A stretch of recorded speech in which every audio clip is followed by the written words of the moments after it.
गांव धनपुर अपनी हरी भरी वादियों और शांत माहौल के लिए मशहूर था, लेकिन जैसे ही सूरज ढलता, वहां की गलियां सुनसान हो जाती थीं। बुजुर्गों का कहना था कि गांव के पुराने कुएं में एक भूतिया चुड़ैल का बसेरा था। कोई भी इंसान जो रात के समय उस कुएं के पास जाता, फिर कभी वापस नहीं लौटता। ये भयावह कहानी गांव के हर बच्चे और बड़े को अच्छी तरह याद थी। बहुत साल पहले इसी गांव में सुमित्रा नाम की एक नवविवाहित स्त्री रहती थी।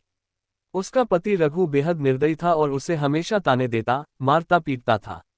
एक दिन उसने दहेज के लालच में सुमित्रा को जलाकर मारने की साजिश रच डाली।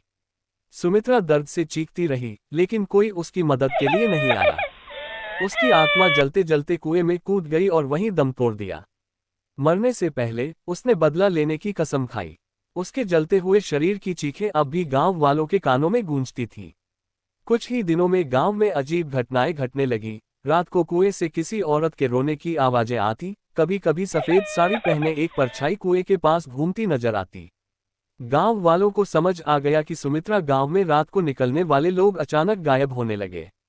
कुछ लोगों ने बताया कि उन्होंने एक लंबे कद की औरत को सफेद साड़ी में कुएं के पास देखा, जिसकी आंखें कोयले की तरह काली थीं और उसके लंबे बाल जमीन तक लटकते थे।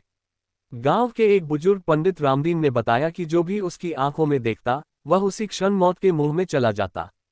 एक बार गांव के एक साहसी युवक विजय ने इस रहस्य का पर्दाफाश करने की ठानी। उसने अपने दोस्तों के साथ रात के समय कुएं के पास जाने का फैसला किया।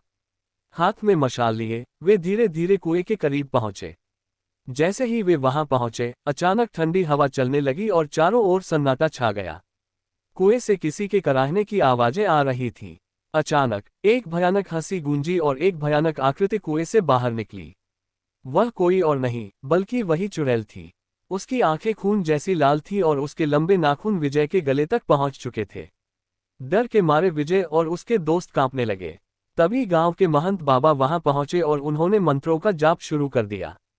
महंत बाबा ने कहा, सुमित्रा, तुम्हारी आत्मा को शांति चाहिए। बदला लेने से तुम्हें मुक्ति नहीं मिलेगी।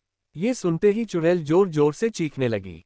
महंत बाबा ने गंगाजल छिड़कना शुरू किया और कुछ ही पलों में चुड़ैल की चीखें धीमी पड़ गईं।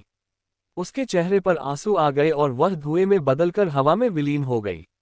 उस दिन के बाद गांव के कुएं से कोई भूतिया आवाज नहीं आई। गांव वाले समझ गए कि सुमित्रा की आत्मा को मुक्ति मिल गई है।